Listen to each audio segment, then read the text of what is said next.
Oh man, God loves stereo separation. Yeah, this isn't exactly what I had in mind when I started on this today. I do have some like panels of not really planks of particle board. But would have preferred. I'd prefer hardwood. Or just not particle. Well, I mean, this isn't particle board. Except I don't have any proper power tools for cutting wood. Also, that's kind of dangerous with the spinning blades.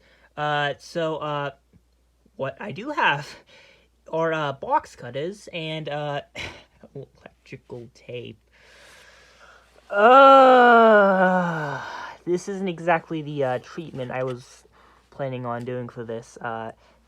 This radio deserves better. Electrically inside, it could be worse electrically. The option that apparently I decided for some reason to use the shortest power cable I have in my stash. Opening the inside would require me untaping the box, which I have heavily modified the box. If you don't get that, go over to Budget Builds Official.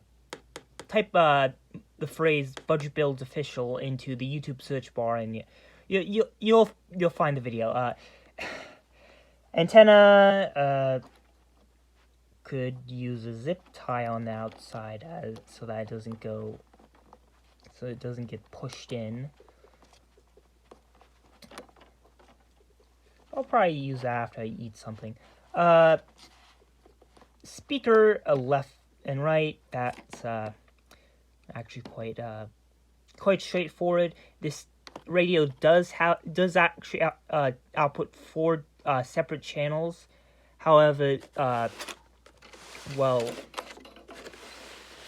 it only receives stereo inputs. 8-track is 2-channel. FM stereo is 2-channel. I think why it has those multiple speaker channels is the right bass knob. You turn this, and so whenever I turn this, the volume on both channels diminishes, and Sears says it's the fade switch, or I forget the terminology. Very silly.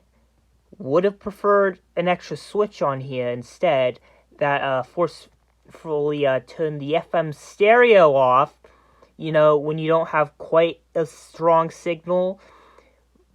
So where it's kicking the stereo decoding on, but because it's not quite strong, it has all this hiss and static in it because it's not super strong. It'd be nice if you could turn that the stereo off, for the weak state.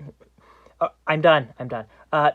So the way I have the speakers configured is they're hooked into the front left and right. The rear left and right channels are disconnected. So I suspect this knob just changes the volume of the front channels and leaves the back ones intact. I think. I'm not really bothered enough to check for that. God, this box. I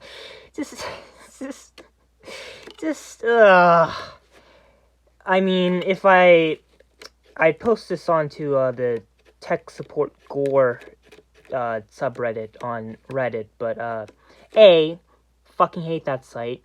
The admins got really mad when I told a transphobe off for being transphobic, and the whole crap with the API, and which essentially caused a giant mess. And yeah, no, thank you. I don't need Reddit.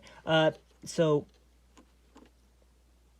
brilliantly, I forgot what I was talking about. That's just absolutely brilliant. So yeah, this thing sounds bloody fantastic. Yeah, it was a worthy sacrifice pulling that power transformer out of that random crappy combination amplifier stereo thing from, I think, Sears, JC, or maybe I think it was Sound Design. I don't know. Very cheap and nasty. Yeah, for stuff like this, which is for all intents and purposes just a giant, really sensitive amplifier. I don't want just a giant noisy switch mode power supply feeding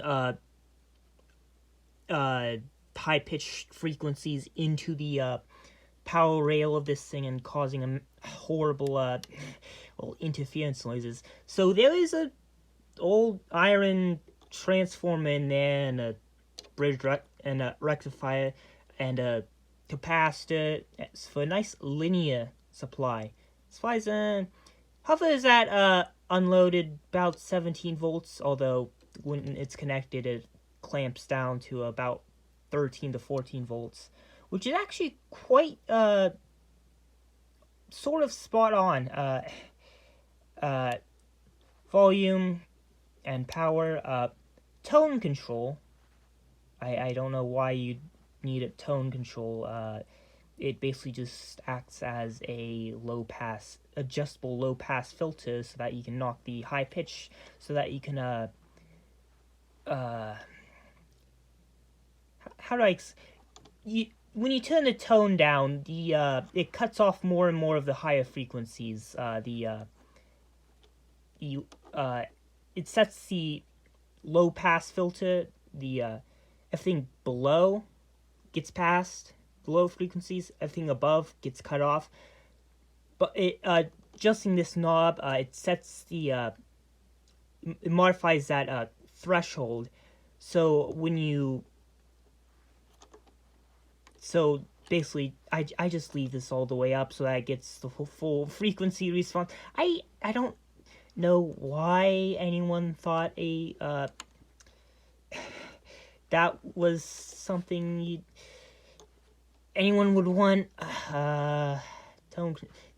You see that on so many of these of stuff like this and its contemporaries audio equipment. Bass boost. Yeah, I'm a sucker for bass boost. I'm gonna be honest. I enjoy my bass boost. Not as much as my toggleable FM stereo switch.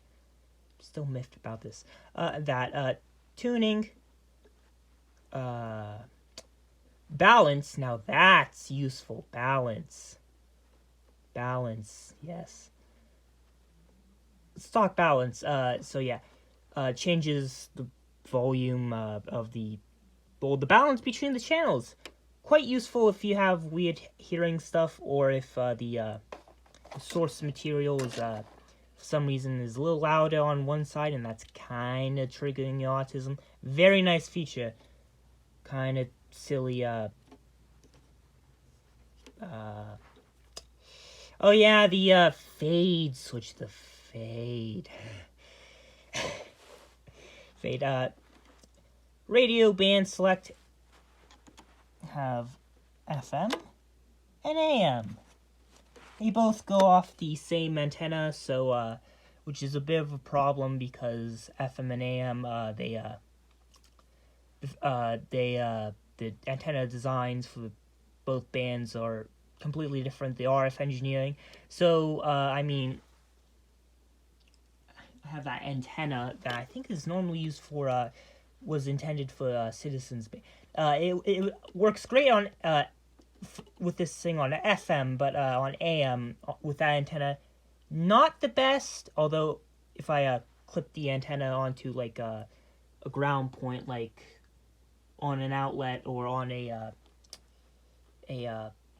register in the wall for circulating the air from the furnace and air conditioning, really sensitive on AM, but then not as good on FM. RF engineering. Local and fringe button. It would have been nice if this was an FM stereo innate toggle. Okay, I'm done. And then preset selection. Except I don't know how you would change these, because the way these work is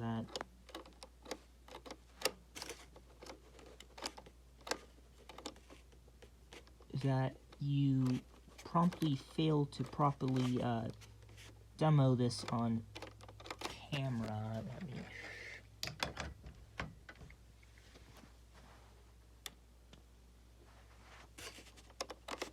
Push it in. It's purely mechanical.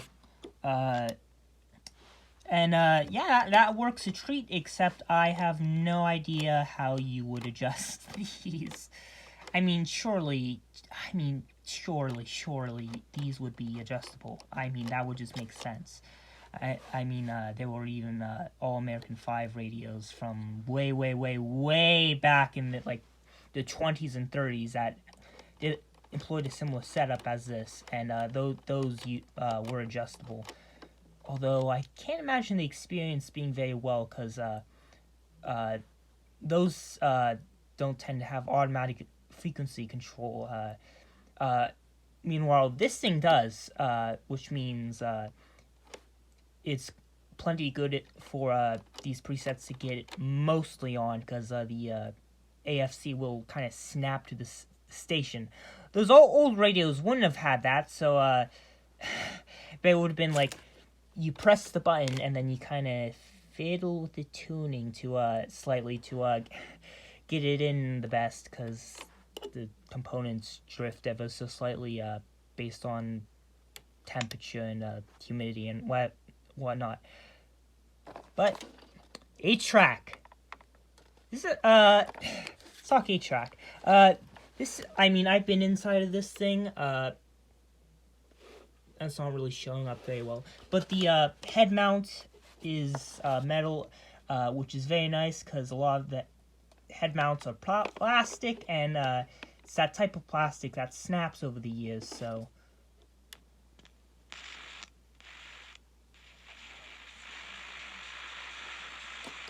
So I think slight issue with this volume control is on the very low end.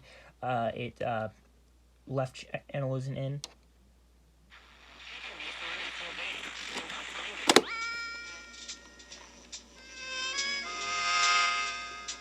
Alright, that's enough. That's all you get.